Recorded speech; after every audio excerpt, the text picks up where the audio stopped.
Jane, je crois qu'on a dit madame.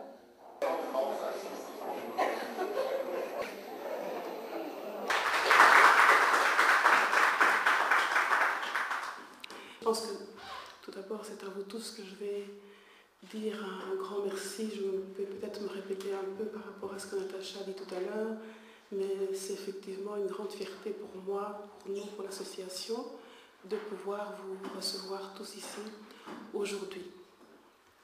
Je remercie particulièrement mes parents qui, dans ce projet également, sont pour beaucoup, puisque si l'idée de créer l'association Aide Juridique Information, Formation, Consultance a mûri depuis pas mal d'années dans ma tête pour que finalement je puisse la faire partager avec d'autres qui ont la même passion que moi pour ce projet.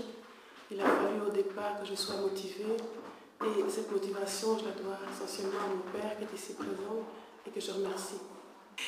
Et toutes les personnes qui ont adhéré au projet que je porte et qui finalement n'est plus mon projet mais qui est un projet de groupe m'ont permis finalement d'avoir cette force, cette impulsion que j'ai par rapport à l'association. Cette association qui a pour vocation essentielle d'aider en droit, donc d'informer juridiquement, tout d'abord par les consultations juridiques gratuites à la diaspora africaine, en particulier à la diaspora congolaise. Cette association œuvre en Belgique et au Congo, déjà depuis plusieurs mois. Je dirais ici en Belgique depuis pratiquement un an et au Congo depuis le mois d'avril dernier. À Kinshasa, on a eu l'occasion déjà de pouvoir commencer à travailler sur le terrain. Les débuts sont difficiles.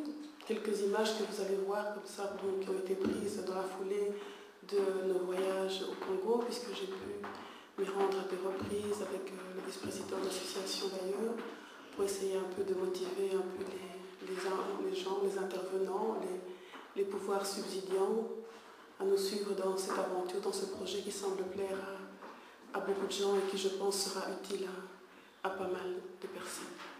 Donc à Kinshasa, nous avons un juriste qui est avocat d'ailleurs, vous le voyez ici, il porte une chemise rouge, Achille, et il travaille dans un cabinet d'avocats. Vous allez d'ailleurs voir dans les photos qui suivent les autres avocats qui font partie de son cabinet.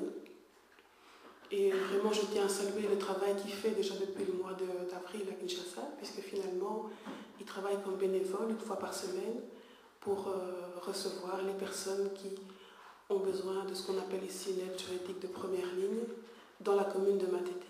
Les photos que vous êtes en train de voir ici, ce sont les photos en fait du cabinet d'avocats que j'ai rencontré à Kinshasa, lieu du commerce. Donc à leur demande, intéressés par le projet, ils ont voulu me rencontrer pour que je leur explique un peu ce qu'on faisait, ce qu'on avait envie de faire et surtout voir de quelle manière ils pouvaient collaborer avec nous, puisqu'ils avaient déjà eu vent de tout ça via Achille, notre intervenant dans la commune de Matete. Donc on a eu un échange très fructueux avec eux, ils sont tous partants, et évidemment ceci amène cela. Je pense que d'ici quelques mois, avec l'aide justement des organismes subsidiants, on pourra travailler en collaboration avec ces avocats et même pouvoir les rémunérer. C'est une photo de groupe qu'on a pris avec le groupe de personnes qu'on a contactées. Et je voulais aussi vous montrer cette photo donc, finalement de la première personne qu'on a pu aider à Kinshasa, qui avait un problème locatif puisqu'on voulait l'expulser de son logement de manière tout à fait injuste.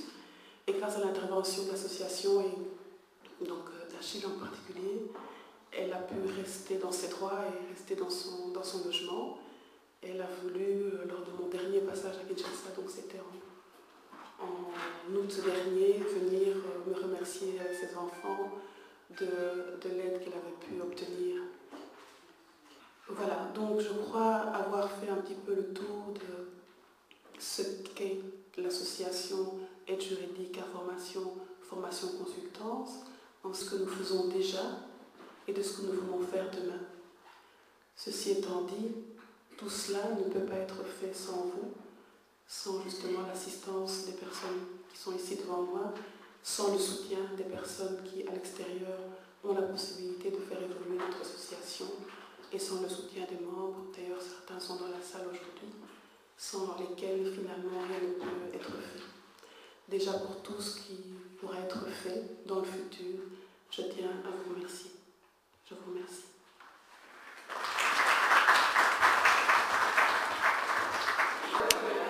Alors, bonsoir à Madame Bongani. Nous venons d'assister officiellement, disons, la présentation officielle de votre ASBEL.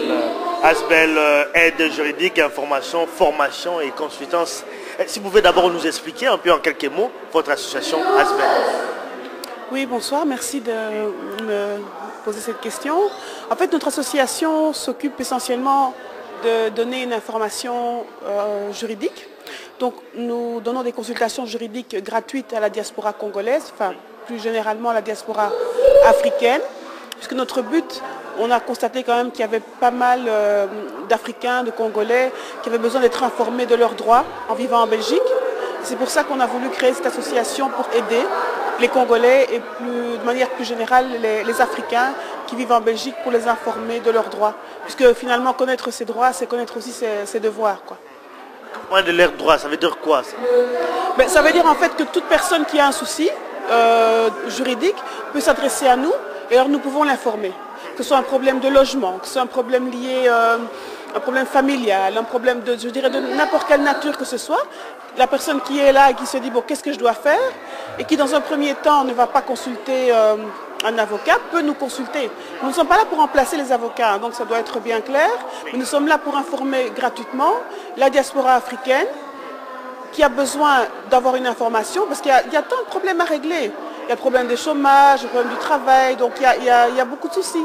Le problème de l'aide sociale, donc il y a pas mal de problèmes auxquels font face les Congolais. Et alors nous sommes là pour les aider et éventuellement alors les diriger, les orienter vers les organismes qui peuvent les aider. Mais bon, on les aide aussi en leur donnant directement un avis juridique qui leur permet d'avoir l'information nécessaire pour savoir ce qu'ils doivent faire par la suite. Vous parlez également de formation. De quelle formation vous donnez? Oui, en fait, jusque-là, c'est un projet que nous avons. Et dans ce cadre-là, nous voudrions en fait pouvoir former des Congolais pour que les Congolais puissent aller, les Congolais de la diaspora, via des modules de formation qui pourront donner en Belgique. Donc nous voulons former des Congolais qui iront au Congo, donner des formations à divers organismes. Pour le moment, nous sommes en discussion avec je dirais l'État congolais concernant en fait des possibilités de donner des formations à des agents de l'administration. Donc notamment en matière de droits fonciers, parce qu'il y a des problématiques énormes au niveau du Congo, hein, pour les problèmes fonciers, toutes les maisons qui sont revendues et qui appartiennent à des gens, donc vous vous rendez compte que votre maison est arrachée, elle a été revendue, etc., vous ne savez pas quoi faire. Mais alors il y a aussi des graves lacunes au niveau de l'administration.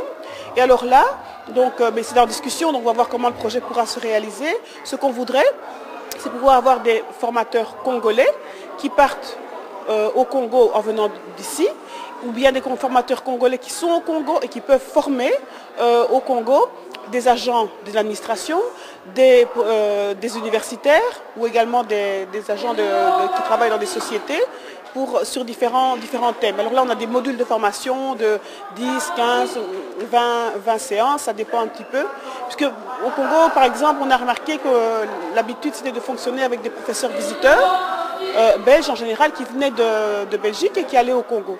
Mais pourquoi pas donner justement l'opportunité aux gens de la diaspora, qui sont compétents, qui ont des diplômes, de pouvoir aller sur place au Congo, rentrer dans leur pays d'origine pour pouvoir dispenser des formations à leurs collègues. Vous parlez également de consultance. C'est vrai qu'il y a beaucoup d'activités également. Consultance, ça veut dire quoi? Ça, c'est un projet aussi que nous avons aussi à cœur, mais bon, mais il faut avoir beaucoup de projets dans la vie, c'est déjà, ça fait vivre. Hein. Si on n'a pas de projet, on ne sait pas avancer. Bon, ça c'est un projet qui est prévu, mais qui est à plus long terme aussi, qui est en fait de préparer en fait des études juridiques spécifiques en droit international ou en droit africain ou en droit congolais. Par exemple, pour les sociétés ou pour les particuliers qui en ont besoin. Par exemple, un particulier ou une société nous demande une étude en droit comparé en matière de droit de l'environnement. Eh bien voilà, nous faisons l'étude, nous sommes prêts, nous lui envoyons l'étude et après il peut directement utiliser l'étude qu'on a faite.